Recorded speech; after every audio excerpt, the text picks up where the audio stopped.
Subscribe करें और bell दबाएं ताकि कोई खबर रह न जाए।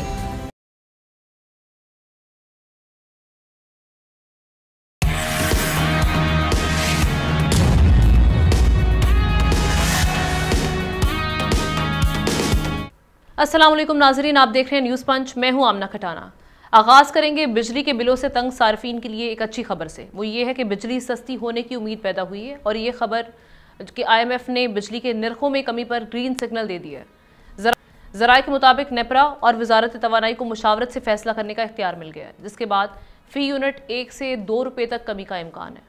सार्फिन को कितना रिलीफ मिलेगा, इसका फैसला अगले माह तक हो जाएगा। दूसरी तरफ IMF ने बिजली की तकसीम कार कंपनीज की नाकिस कारकर्दगी पर भी शदीद तशवीश का इजहार किया। IMF के मुताबिक निजकारी के बगैर पावर सेक्टर में बेहतरी मुमकिन नहीं है, इसलिए आइस्को, फेस्को और गैपको की निजकारी नवंबर 2025 तक मुकम्मल करने का मंसूबा पेश कर दिया गया, जिससे पहले 17 इकदामात मुकम्मल किए जाएंगे, जिसके तहत रेगुलेटरी फ्रेमवर्क, टैरिफ और बैलेंस शीट को क्लियर करना होगा।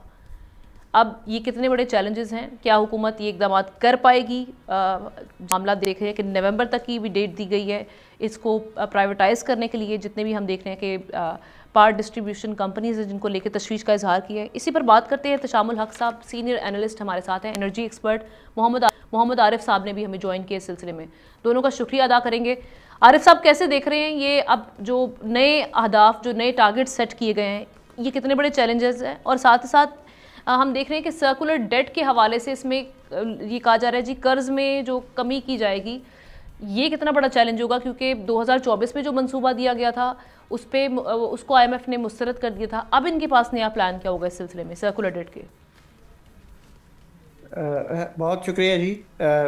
ऐसा है कि ये जो अभी ख़बर आ रही है कि जी IMF ने अलाउ कर दिया है कि जी आप इलेक्ट्रिसिटी का टैरिफ कम कर दें।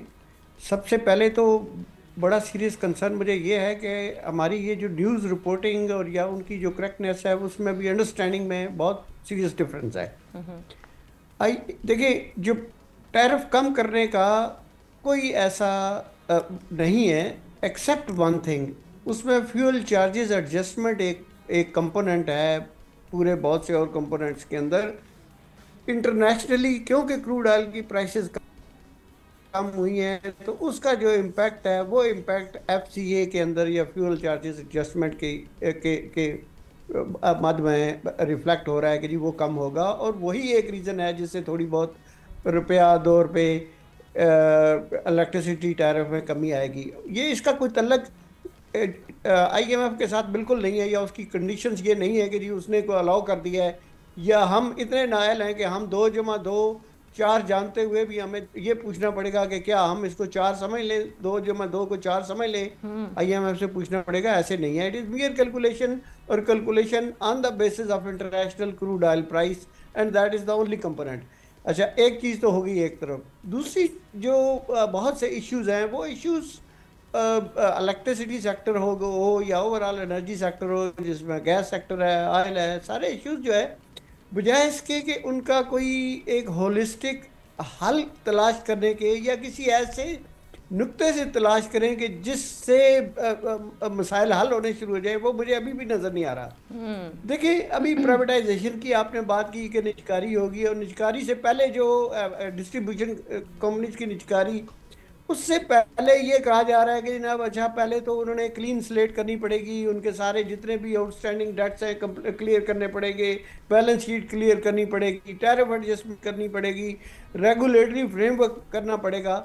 ये जो बहुत बेसिक कंडीशन है, अगर आपको याद हो या record, and if I remember correctly, जब सबसे पहले जो हमारा IPP प्राइवेटाइज हमारा पावर प्रोजेक्ट हुआ था, हबको था प्रॉब्लम, हबको को प्राइवेटाइज करने से पहले ये एक फ्रेमवर्क दिया गया था कि अच्छा जी हम ये सारी चीज़ें क्लियर करेंगे, आपको एक रेगुलेटरी फ्रेमवर्क में लेके आएंगे, और आपका टैरिफ जो है वो डिफरेंट, और वहाँ से कैपेसिटी चार्जेस का एक, जिसको कहते हैं ना, एक कंपोनेंट इम्पोज हुआ इस नेशन के ऊपर, और उसकी वजह से आपके सारे मसाइल बढ़ते गए, कोई कम होने का नाम नहीं ले रहे। ना कोई गवर्नेंस का इशू बेहतर हुआ है उससे प्राइवेटाइज करने से, ना कोई कंज्यूमर के हालात में बेहतरी आई है, ना कोई कोई बेहतरी आने की उम्मीद है ना कोई। मुझे पॉलिसी के जो होती है ना, पॉलिसी की रिक्वायरमेंट ये होती है कि जो भी आप एक नया काम या एक कोई नई चेंज लेके आए, वो चेंज पहले से कोई बेहतरी की तरफ जाए, तो चलो फिर तो उम्मीद रखी जा सकती। मुझे ठीक है, कोई ऐसी, जी, ठीक, आपको मुझे कोई ऐसी बेहतरी नजर नहीं आ बेहतरी रही। अभी फिलहाल नजर नहीं आ रही। एहतशाम साहब, ये मामला कॉम्प्लेक्स है काफ़ी, इस वजह से नहीं हो रहा, या फिर हुकूमत अभी उस तरह से मामला को देख ही नहीं रही या हल की तरफ जा नहीं रही?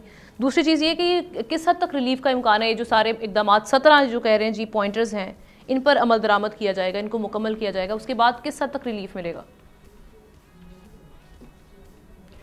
देखिए हम ना, ये जो बिजली के टैरिफ की बात है ना, टैरिफ के रीबेसिंग की तो बात अभी चल रही है, उसके साथ कोई हतमी फैसला नहीं हुआ। कल देखें, कल की खबर ज़राए से यही चल रही थी, जो अखबारात में रिपोर्ट हुई थी कि 2 रुपये 80 पैसे बिजली बढ़ाने की IMF बात कर रहा है। आज की खबर है कि 2 रुपये बिजली कम करने की बात हो रही है। हम ना, अगर हुकूमती इक़दामात को देखा जाए, मुझे याद है 8 जनवरी का हुकूमत का एक स्टेटमेंट था कि ये बाहमी मुशावरत के साथ IMF के साथ एक फार्मूला हमने तय किया जिसके तहत 20 रुपये बिजली फ़ी यूनिट कम की जाएगी। फिर 9 जनवरी को अवैस लगारी साहब जो एनर्जी के मिनिस्टर हैं, इन्होंने कहा था 10 से 12 रुपये बिजली जो है ना वो IMF के साथ मुशावरत के साथ कम कर दी जाएगी। अभी एक तरफ ये दोनों हुकूमती बयानात हैं और अब एक ज़राए से खबर आ रही है कि जी 2 रुपये बिजली कम करने की बात हो रही है। तो अभी लेटेस्ट तो अभी कुछ भी नहीं कहा जा सकता, क्योंकि जो तहफ़्फ़ुज़ात इनके हैं IMF तो किसी सूरत में भी जो है ना वो बिजली, पानी, गैस, पेट्रोलियम की बढ़ाने की तो बात कर रहा है, कम करने की बात नहीं कर रहा। तो मेरा ख्याल है ट्रक की बत्ती के पीछे लगाने वाली बात है, एक जिसको कहते हैं एक होप, एक खाम की होप देने की बात है लोगों को। जब तक ये मामला सही मानों में तय ना हो जाए कि IMF क्या चाहता है, क्या IMF ने इसको इजाज़त दे दी है, मेरा ख्याल है ये भी बहुत से इफ्स एंड बट्स हैं। और अभी जो आप 17 प्रायर एक्शन की बात कर रही हैं हम ना, वो इतने खौफनाक है, जो सारा पढ़ना शुरू करें वो तो मेरा ख्याल है 10 भी नहीं पूरे होते हुए नज़र आते। वो जो किस तरीके से आप डिस्ट्रीब्यूशन जो कंपनीज़ हैं इनको आपने निजकारी करनी है, पहले मरहले में 4 हैं आइसको और बाकी, और फिर बाकी दूसरे मरहले में आएंगी, उसकी तो तैयारी नहीं की गई। वो कहा जा रहा है कि जी ब्यूरोक्रेसी उसमें हडल बनी हुई है, वही इसको करने नहीं दे रहे, क्योंकि सबके अपने अपने खांचे लगे हुए हैं, पैसे बनाए जा रहे हैं, तो वो भी नहीं चाह रहे आसानी के साथ हो। असल तो मसला ये है कि ये ना करने के साथ तो हुकूमत को जो सालाना नुकसान हो रहा है वो ऐसे तो नहीं को 800 से 1000 रुपये का नुकसान हो रहा है, जो हेमरेजिंग हो रही है ये बिजली की वजह से और बाकी अब जो नॉन परफॉर्मिंग यूनिट है गवर्नमेंट के उनकी तरफ से। तो मेरा ख्याल है वक्त आ गया कि ब्लैक एंड वाइट आके जिस तरह आज एग्जैक्टली उसमें मैं कह रही हूँ उसमें कंज्यूमर्स का, उसमें आप जिस तरह से कह रहे हैं हुकूमत को नुकसान हो रहा है, हुकूमत को जो नुकसान हो रहा है उस सिलसिले में हुकूमत अपना नुकसान जो है वो कंज्यूमर से रिकवर कर रही है। अब IMF का ये पॉइंट बिल्कुल वैलिड है हम ना अब कि आप नेशनल ग्रिड में कंजम्पशन इतनी है नहीं, वो डिक्लाइन हो रही है, लेकिन आप कंज्यूमर से उसको रिकवर करने की कोशिश कर रहे हैं फंड्स। असल मसला जो आमना इस वक्त बना हुआ है, जो हुकूमत के लिए अजाब बन गया लफ्ज़ मैं यूज़ करूँ, कि बिजली की खपत बड़ी तेज़ी से जो है ना वो कम हो रही है। बिजली बनाए चले जा रहे हैं, बावजूद इस बात के कि कई जगहों पे हुकूमत ने इनको IPPs को कहा है कि कैपेसिटी पेमेंट भी पेमेंट करने की नई पोजीशन में। और दूसरा ये कि आप ये बिजली भी कम बनाएं, इसके बावजूद आप देख रहे हैं इसकी खपत कम से कम हो रही है। नतीजा ये है कि लोग सोलर पर चले जाएँ, और सोलर पे जाने की वजह से अब यह है कि ये वापडा नई शिकायतें लेके आ रहा है, लेकिन सोलर के लिए मसाइल वहां पर पैदा किए जा रहे हैं। बजट में ये सोलर पे कोई टैक्स लगा देंगे, तो मेरा ख्याल है मैं आरिफ साहब के पास यही पॉइंट लेके जाऊंगी कि ये चले ठीक। आरिफ साहब के पास मैं यही पॉइंट लेके जाऊंगी। आरिफ साहब, एग्जैक्टली जो बिजली यूजर्स हैं, कंज्यूमर्स हैं, वो किस साइड पर जाएं? वो अगर उस जानिब जाते हैं सोलर की जानिब, तो वहाँ पर टैक्सेस हमने देखा कि वो बढ़ा दिए गए हैं, उसको डिस्करेज किया जा रहा है। दूसरी जानिब यहाँ पर आप हमारी जेबों पर भारी पड़ रहे हैं, ये नेशनल ग्रिड से उतनी कंजम्पशन भी नहीं हो रही। फिर IPPs अभी बेबहा IPPs पड़े हैं जिनसे रिविजिट करने की ज़रूरत है मुआहदों को। तो अभी तो सिर्फ हमने कोई 28 IPPs को देखा है, तो आपको कुछ नज़र आ रहा है आगे चल के? हम कुछ सोचें कि जो वज़ीर आज़म साहब कह रहे हैं कि अप्रैल में अगले माह की बात उन्होंने की थी ना, इस साल के आगाज़ में बड़ा रिलीफ मिलेगा बिजली के हवाले से।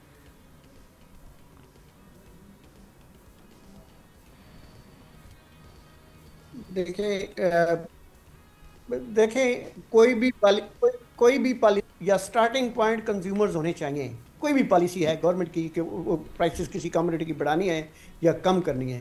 अब गुजारिश यह है कि आप ये फरमा रही हैं कि जी सोलर का क्या होगा, सोलर पे टैक्स लग जाएगा। देखें, लोग जो हैं वो, उनको तो सिर्फ एक उनका ऑब्जेक्टिव है, कंज्यूमर्स का एक ऑब्जेक्टिव है। वो ऑब्जेक्टिव ये है कि एक उनको एनर्जी चाहिए, एनर्जी का चीपेस्ट सोर्स उन्होंने तलाश करना ही करना है। अब फॉर एग्जांपल मैंने लास्ट भी एक आर्टिकल भी लिखा था जिसमें मैंने ये अर्ज की थी कि सोलर के कंज्यूमर्स ने ज़्यादा से ज़्यादा ये होना है कि उन्होंने अपग्रेड हो जाना है, नेट मीटरिंग की तरफ नहीं जाएंगे, अपग्रेड हो जाएंगे और गवर्नमेंट कुछ भी नहीं कर सकेगी। गवर्नमेंट की कंडीशन और ज़्यादा ख़राब होगी। जैसे अभी एहतियाम साहब ने फरमाया कि वो आपकी डिमांड जो है नेशनल नेटवर्क पे डिमांड कम से कम होती चली जाएगी और ये विशियस सर्कल जो है ये ब्रेक नहीं हो पाएगा। राइट। जो जिसमें आपके इसको कह देना कैपेसिटी चार्जेस बढ़ते जाएंगे, टैरिफ बढ़ता जाएगा बिकॉज डिमांड कम होती है। और फिर क्या होगा कि आपके वो जो मतलब या तो वही जो थोड़े और साहब ये एक और मसला जो हुकूमत के लिए बना हुआ है, हुकूमत एक तरफ फॉरेन इन्वेस्टर को कह रही है कि आप इंडस्ट्री लगाएं, हम आपको बिजली सस्ते रेट पे देंगे। अभी एक तरफ हम देख लें पावर डिवीजन और नेपरा इस पे काम कर रहा है कि इंडस्ट्री की कीमत जो है ना टैरिफ कम करके दिया जाए। वो अभी नहीं हो रहा, इसलिए कि रीजन में आप देख लें सबसे महंगी बिजली है, इसलिए इंडस्ट्रियलाइजेशन इसलिए नहीं हो रही। एक मसला वो बना हुआ है, दूसरी तरफ कंज्यूमर आम आदमी का मसला बना हुआ है। दोनों तरफ हुकूमत जो है ना वो नज़र नहीं आ रही कामयाब होते को रिलीफ देने में। आपने बिल्कुल सही फरमाया श्याम साहब, नज़र इसलिए नहीं आ रही कि देखें जो रियल प्रोफेशनल्स हैं, सिंसियर हैं, ऑनेस्ट हैं, उनको अगर काम पे आप नहीं लगाएंगे तो ये मतलब आपकी कोई सही पॉलिसी बनेगी नहीं। आपने बिल्कुल सही पॉइंट आउट किया है कि एक डिफरेंट डायरेक्शंस में चलनी है गवर्नमेंट के, different arms, you know, right hand doesn't know what the left hand is doing. तो एग्जैक्टली यही सिचुएशन है जिसकी वजह से एक हम सीरियस क्राइसिस के अंदर लैंड हो गए हैं। अभी दूसरी तरफ आप देखें, जैसे गवर्नमेंट है ना, पंजाब गवर्नमेंट है, सिंध गवर्नमेंट है, इनका ये है कि अच्छा जी हम सोलर मुफ्त में दे देते हैं। सोलर मुफ्त में जरूर दें, सर आंखों पे कंज्यूमर्स की चलो बेहतरी होती है, लेकिन उसका इम्पैक्ट आपकी ओवरऑल गवर्नमेंट की पॉलिसी या फेडरल गवर्नमेंट के बजट पे क्या होता है या IMF की कंडीशंस पे क्या होता है। वो भी IMF ये नहीं कहेगा कि आप ये इस तरह की चीज ना करें, लेकिन वो जरूर ये कहेगा कि मेरे पैसे तो वापस करें ना, जवाबदेही होगी। ठीक है, बहुत शुक्रिया मोहम्मद आरिफ साहब। तो विद इंटरेस्ट वो तो वापस करें। ठीक, मोहम्मद आरिफ साहब हमारे साथ बात कर रहे थे इस सेगमेंट के। देख लेते हैं ब्रेक के बाद एक और हम स्टोरीज पर डिस्कस करेंगे।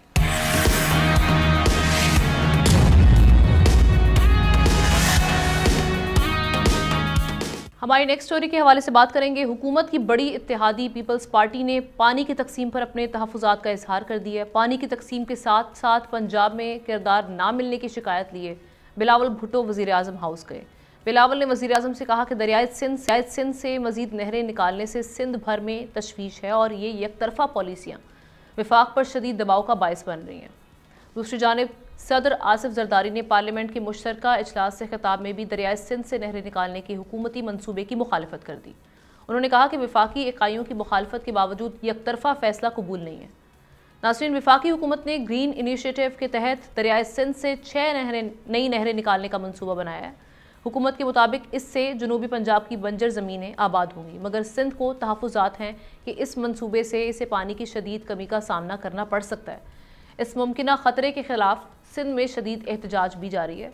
अब ये सवाल कि हुकूमत इस मंसूबे से पीछे हटेगी या पीपल्स पार्टी को इस पर राज़ी कर लेगी, इसी पर बात करते हैं। तशामुल हक साहब के साथ हमें ज्वाइन किया अब्दुल्ला हमीद गुल साहब ने, चेयरमैन जवानाने पाकिस्तान है, मुख्तलिफ मामलात पर अपना तजिया भी पेश करते हैं। Thank you so much sir, अपने प्रोग्राम में वक्त भी दिया।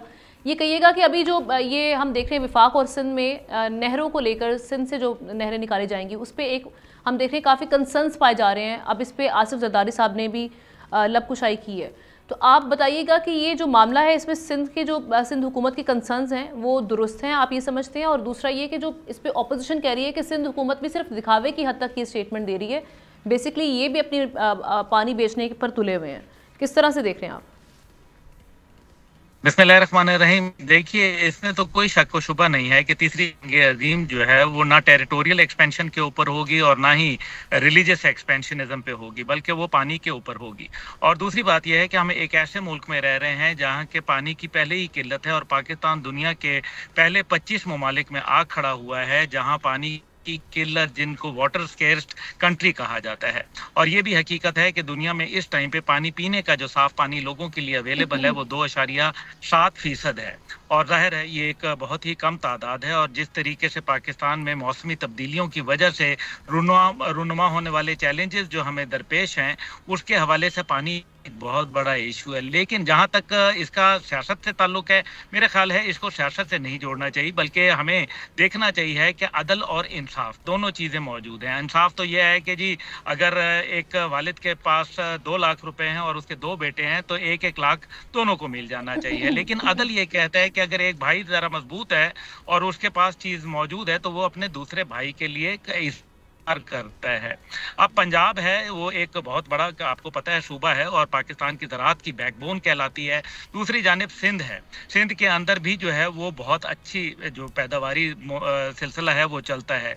लेकिन इसके अंदर जो सियासत की नज़र कर देना और इसको नॉन इश्यूज को इश्यूज बनाना, मेरे ख्याल में ये गलत बात है। पहली बात अभी आपने मजबूत भाई की मिसाल दी, उसमें तो सिंध के अपने कंसर्न्स हैं। वो कह रहे हैं पिछले 25 साल से सिंध को तो ऑलरेडी पानी की किल्लत का सामना है। इरसा के साथ इस सिलसिले में बातचीत भी चल रही है कि पानी तो हमें पहले ही कम दिया जाता है। तो उनकी कंसर्न्स कितने वैलिड हैं? मेरे ख्याल है ये कंसर्न्स उसमें काफ़ी हद तक, उसमें मैं ये कह दूंगा कि 40% तो वैलिड हैं, लेकिन 60% इसलिए नहीं है वैलिड क्योंकि RBOD केनाल उनका सबसे बड़ा जो मंसूबा, जो कि इंतहाई करप्शन का जो शिकार बना है, वो भी हमारे सामने मौजूद है।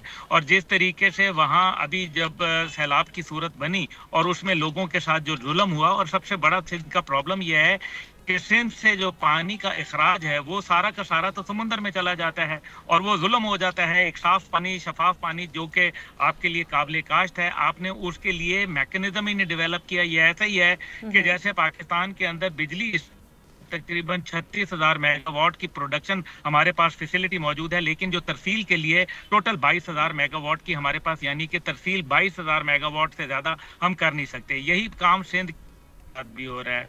अब वो पानी वेस्ट होने के बजाय अगर किसी दूसरे सूबे के अंदर चला जाए तो मेरे ख्याल है कि उससे जो है वो पाकिस्तान का फायदा होगा। लेकिन हाँ, सिंध कार्ड जो है वो बार बार खेला गया है, माजी के अंदर भी खेला गया है, कभी सियासत के हवाले से। और मेरे ख्याल में सदर मुमलिकत जो कि हमारे बाप की हैसियत रखते हैं और जिनका पॉलिटिकल बैकग्राउंड नहीं होना चाहिए, मैं समझता हूं कि उनको ऐसी एक बात करके एक नया मुतनाज़ा जो मामलात हैं उनको, लेकिन यहाँ पर इख्तिशाम साहब, जो सिंध की अपोजिशन पार्टीज हैं वो भी तो सिंध हुकूमत को इस मामले पर टफ टाइम दे रही हैं। वो कह रहे हैं कि आप उस तरह से रेज ही नहीं कर रहे इस इशू पे, उस तरह से बात ही नहीं कर रहे जैसे होनी चाहिए। हमारे वो कह रहे हैं हमारे राइट्स पर डाका मारने के मुतरादिफ है ये मामला। ये कितना हसासियत वाला मामला है और आगे जाकर ये टफ टाइम दे सकते हैं वफाक को इस मामले पे। देखिए आमना, इसके 2 एस्पेक्ट हैं सारे मसले के। पहली तो बात ये समझ लेने की ज़रूरत है कि ये एक जॉइंट SIFC जो आप देखें, जिसको प्राइम मिनिस्टर और आर्मी चीफ शेयर करते हैं जॉइंटली, ये उसका एक फ़ैसला था। और ये आज से नहीं, ये तकरीबन 8-6 महीने पहले का फ़ैसला है जिसमें तय किया गया था कि जी चोलिस्तान जो पंजाब में है उसकी 50 लाख बंजर ज़मीनें उनको आबाद करने के लिए एक बहुत बड़ी इन्वेस्टमेंट के लिए तैयार है सऊदी अरब, कतर और चीन। और वो चाहते हैं कि ये सैराब हो जाए और इससे दोनों, उनको भी फ़ायदा होगा, हमें भी फ़ायदा होगा। तो अब मसला ये था कि इसमें इनिशियली जो बात हुई थी आसिफ जरदारी साहब के साथ, वो किसी हद तक इसको मान गए थे। क्या उनको जब बताया गया कि जी देखें पानी का मसला तो हम ना, ये जब 1990 का जो वाटर रिकॉर्ड है उसके तहत तो पहले ही 40% पानी 4 सूबों को कम मिल रहा है। ठीक है ना, पानी की कमी अपनी जगह मौजूद है, लेकिन अब क्योंकि पानी ज़ाया भी हो रहा है तो ये सोचा गया कि जी ये अपने इसको सराब किया जाए चोलिस्तान को, इसका ओवरऑल सारे सूबों को, क्या सब पाकिस्तान को इसका फ़ायदा होगा। अब इसके लिए पहले तो थोड़ी अपोजिशन हुई थी, जरदारी साहब तैयार हो गए थे। अब क्योंकि सिंध की आमना कौम परस्त जमातें बहुत आगे चली गई हैं तो ये थोड़ा सा बैकफुट पे गए हैं जरदारी साहब। लेकिन अब मुझे अच्छी तरह याद है और मेरी ये खबर भी है कि जरदारी साहब इस बात पे मान गए थे कि इन नहरों का नाम जो है ना महफूज शहीद निशान हैदर के नाम पे रख दिया जाएगा और ताकि इस पर कोई मुखालफत इसकी ना हो। लेकिन अब क्योंकि मामला चला गया है ये कौम परस्त जमातों के पास तो वो एक मसला बना रही हैं। आज थोड़ा सा टोन डाउन किया है वैसे इसको, जो जरदारी साहब का कल का सदारती खिताब था उसको आज बिलावल भुट्टो ने, और फिर वो इस बात पे आ गए हैं कि जी देखें वो हमारे तो जो मसले हैं उनको देखा ही नहीं जा रहा, हम तो हुकूमत में हैं। वो राना सलाउल्लाह साहब कहते हैं जी वो सारे इंतज़ामी मसले हैं कि जी पोस्टिंग ट्रांसफ़र है, पॉलिटिकल स्पेस देने की बात है, फंड ज़्यादा होने की बात है, वो तो उनके साथ दोबारा दूसरी मीटिंग होगी तो उसमें तय कर लिए जाएंगे। आगे जाके कोई असल मसला आमना इस वक्त यह है कि जी आगे जाने के लिए अब देखें ना, पानी वैसे अब देखें ड्राउट है, पोल्यूशन है, बेशुमार वजूहत हैं, इंफ्रास्ट्रक्चर हमारा ठीक नहीं है वाटर का। अब होना ही चाहिए था कि इन हालात में कि पानी जो ज़ाया हो रहा है, ये कि 40% पानी तो ज़ाया होकर दरिया समंदर में चला जाता है, उसको रोकने के लिए अगर तरीक़ाकार तय किया गया था और इनिशियली इस पर एग्री कर गए थे जरदारी साहब जो तलात मेरी तलात हैं। अब मसला यह है कि अब उनको एक अपोजिशन का सामना है, मेरा ख्याल है थोड़ा अर्सा तक ये मामला चलेगा, लेकिन मुझे लगता है कि अल्टीमेटली इस पे आना पड़ेगा, इसलिए कि हमारे पास हल कोई नहीं रह गया। अब देखें ना, आपने कालाबाग डैम बनने नहीं दिया, उस पर एक बड़ा मसला था, वो आप बना देते तो आज 4,500 मेगावाट बिजली भी बन चुकी होती। कई साल पहले 1985 में $5 बिलियन जो है ना वो देने के लिए तैयार था वर्ल्ड बैंक, और ज़राअत के लिए भी पानी इकट्ठा होता। और दूसरे जो हमारे डैम है वो इतने स्लो हैं कि उन पे भी मसाइल चल रहे हैं। बादशाह डैम पे भी 2-3 दफ़ा रीसेटलमेंट के नाम पे लोगों ने पैसे खाए, उसको नहीं बनने दिया जा रहा। तो ये इश्यूज अपनी जगह है, लेकिन अल्टीमेटली लगता है इसको हल कर लिया जाएगा। Thank you so much Ehtesham साहब। अब्दुल्ला हमीद गुल साहब हमारे साथ मौजूद थे। इस अहम इशू पर बात कर लेते हैं, ब्रेक के बाद दीगर स्टोरीज उन पर डिस्कस करेंगे।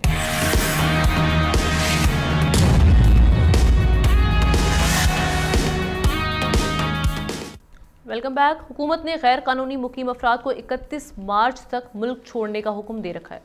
गैर कानूनी, गैर मुल्की और अफगान सिटीजन कार्ड होल्डर्स के इनखला में सिर्फ 21 दिन बाकी रह गए हैं। हुकूमत का कहना है कि इनखला के दौरान किसी के साथ बदसलूकी नहीं होगी। खुराक और सेहत की सहूलियात का बंदोबस्त कर लिया गया है। पाकिस्तान में रिहाइश के ख्वाहिशमंद अफराद को कानूनी तकाजे पूरे करना होंगे। ये फैसला मुल्क में अमन व अमान के खदशात के तनाजुर में किया गया। पाकिस्तान बार बार शवाहिद के साथ इस बात का इजहार कर चुका है कि अफगानिस्तान की सरजमीन दहशतगर्दी के लिए इस्तेमाल हो रही है, लेकिन अफगान हुकूमत ने इस पर कोई कार्रवाई नहीं की। यूएन में पाकिस्तानी मंदूब ने सलामती काउंसिल को कल अदम टीटीपी के बढ़ते खतरात से भी आगाह कर दिया है। मुनीर अकरम ने कहा कि अफगान अबूरी हुकूमत खित्ते और आलमी अमन के लिए दरपेश खतरात को रोकने में नाकाम रही है। पाकिस्तान और अफगानिस्तान के दरमियान इस कशीदगी के असरात किस हद तक हो सकते हैं, क्या मामलात हैं, इसी पर बात करते हैं। सीनियर एनालिस्ट ज़ाहिर शाह शराजी साहब ने हमें ज्वाइन किया है। शाह साहब बहुत शुक्रिया वक्त देने के लिए। ये मामला सिर्फ पाकिस्तानियों की जानिब से नहीं किया जा रहा, ईरान से भी मैं देख रही थी, एक खबर वहाँ से भी आई थी कि 11 लाख अफगान माइग्रेंट्स जिनको बेदखल किया जा रहा है। लेकिन इतना सख्त रिएक्शन और जो तनकीद पाकिस्तान पर हो रही है इस सिलसिले में लेकर, इसकी वजह आप क्या समझते हैं? ना सिर्फ अफगानिस्तान से बल्कि हम देख रहे हैं कि बाकी जगह से भी दबाव आ रहा है इस सिलसिले में। आमना, बहुत बहुत शुक्रिया। अजीब सी बात यह है कि इंटरनेशनल कम्युनिटी बशमूल यूनाइटेड नेशंस, अमेरिका और उनके इत्तेहादी, उन्होंने तीसरी दफ़ा अफगानिस्तान को डिच की है। इसी तरह उनको छोड़ के चले गए। असला और गोला बारूद का ढेर यहाँ पे देकर लाखों की तादाद में वो लोग जो इनकी जंग लड़ते रहे हैं वो दर पदर की ठोकरें खा रहे हैं बाकी ममालिक में, और उनकी रिपेट्रिएशन के लिए और उनकी बहाली के लिए कोई इक़दाम नहीं उठाए जा रहे। तो मेरे ख्याल में ये एक बड़ा सवालिया निशान है। पाकिस्तान से अगर मुतालबे किए जा रहे हैं तो ये लोग खुद कहाँ हैं? अब बाकी ममालिक को देखें, रेफ्यूजी स्टेटस ये होना चाहिए कि रेफ्यूजीज़ को आप किसी खास कैंप में रखें। उसके लिए अक़वाम मुत्तहिदा और आलमी बरादरी जो इस जंग को जिन्होंने इनिशिएट किया था, चाहिए कि उनको वो अमारात और सहूलियात फराहम करें।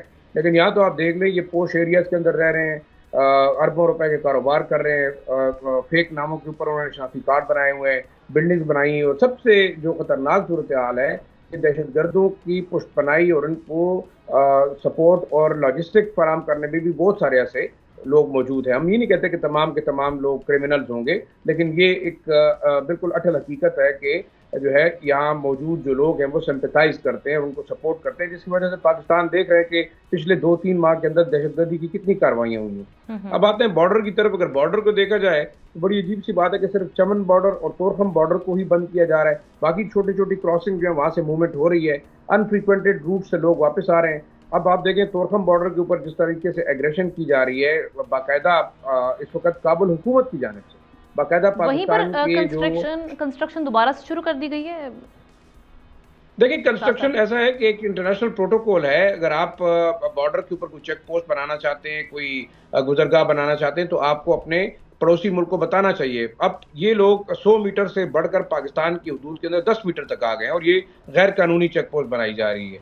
इसके अलावा जो फायरिंग की गई, जो गोलाबारी की गई, शहरी इलाकों को, मसाजिद को टारगेट किया गया। तो ये हालात हैं कि ये जो अफगानिस्तान के अंदर इस वक्त, मैं हुकूमत तो नहीं कहता, जो ग्रुप यहाँ पे मुसल्लत किया गया है इंटरनेशनल कम्युनिटी की जानिब से, वो खुद चाहता है कि ये खित्ता जो है वोलेटाइल रहे। क्योंकि कल मैं जब बॉर्डर पे गया, वहाँ मेरी दोनों जानिब से जो कबायली अमाजीन ने उनसे बात हुई और वो सब चाहते हैं कि अमन बहाल हो, बॉर्डर खुले। $300 मिलियन रोजाना का नुकसान हो रहा है।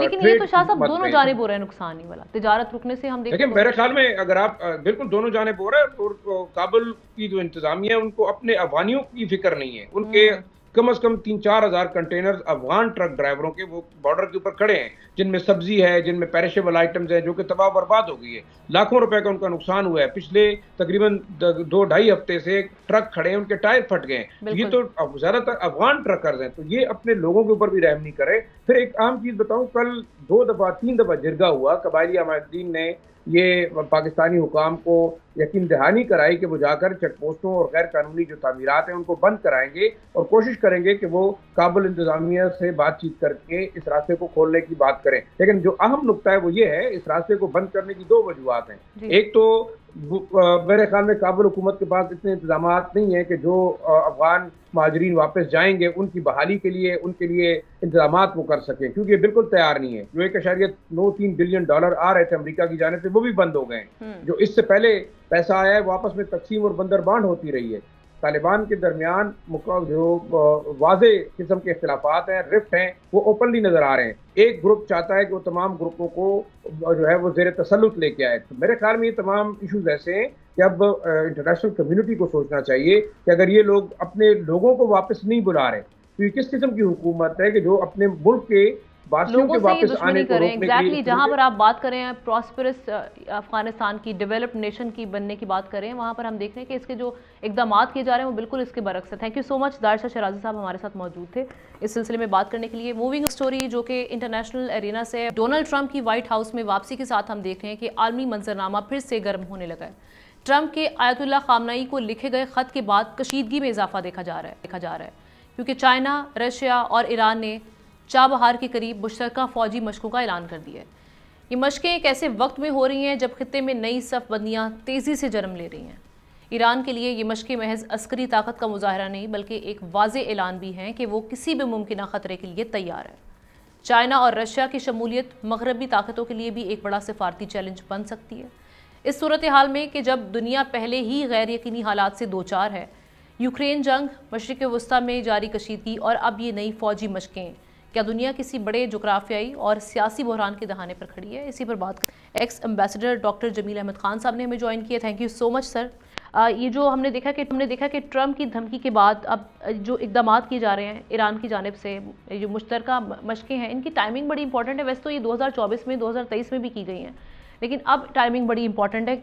इससे इशारे क्या मिल रहे हैं, आगे क्या होने वाला है? जी, 2019-23 और उसके 24 में भी की हुई, आपकी बात दुरुस्त है, लेकिन इसका तनाजुर इस दफ़ा थोड़ा सा उससे मुख्तलिफ और ज़्यादा एग्रेसिव है।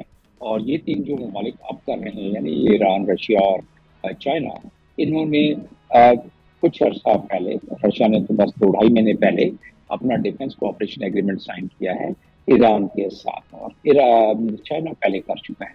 इस तनाजुर में देख लें। लेकिन ये जो नेवल एक्सरसाइजेज होती हैं, ये इंटरनेशनल कानून, UN convention for laws of peace, यानी कि अनक्लास उसको कहते हैं, 1982 का ये कानून है। इसमें ये पायरेसी के हवाले से कर रहे हैं, हालांकि इसमें सारी की सारी जस्टरिंग है, क्योंकि आपको अंदाज़ा होना चाहिए कि अमेरिका के 8 यहाँ मेजर मिलिट्री बेसेस हैं तमाम कंट्रीज में, और अमेरिका की तरफ से धमकी है ईरान को। और ऐसी सूरत में 2 बड़ी कुव्वतें चाइना और रशिया और उसके साथ ईरान मिलके ये एक्सरसाइज कर रहा है, तो यकीनन आपने जो अपने इंट्रो में बताया है उसके मुताबिक ये बावर कराना चाहता है कि जी हमारी कोऑर्डिनेशन, कोऑपरेशन हमारी है और हमारी अलायंस है बेसिकली, और इसमें हमारी जो मिलिट्री कुव्वत है वो आप भी देख लें, हम एक्सरसाइज आपके सामने कर रहे हैं, खुले आसमान के नीचे कर रहे हैं।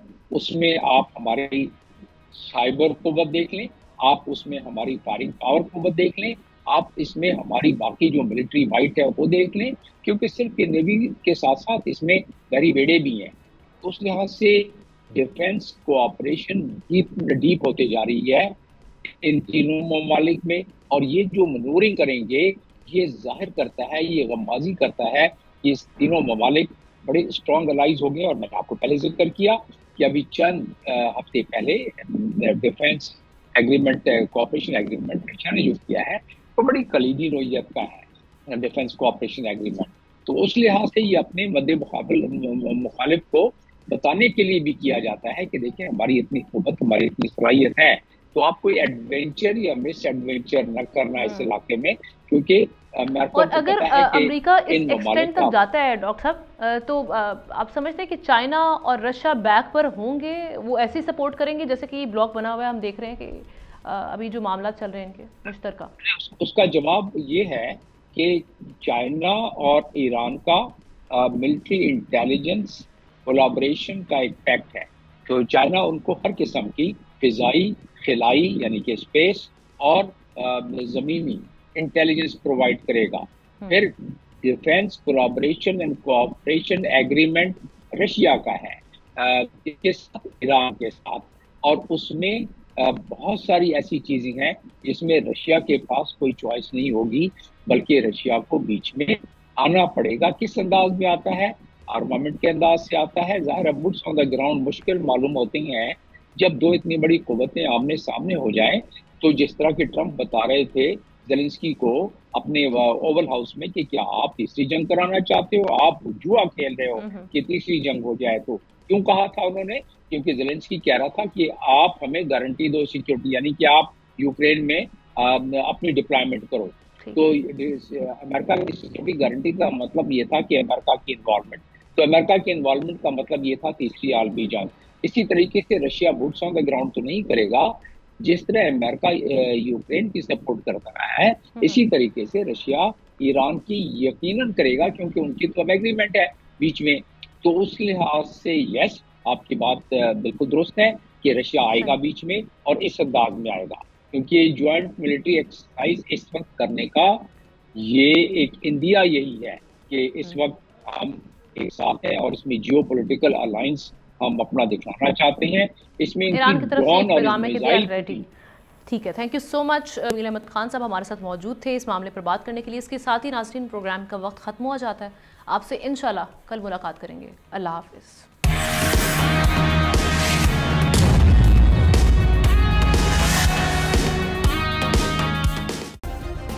सब्सक्राइब करें और बेल दबाएं ताकि कोई खबर रह न जाए।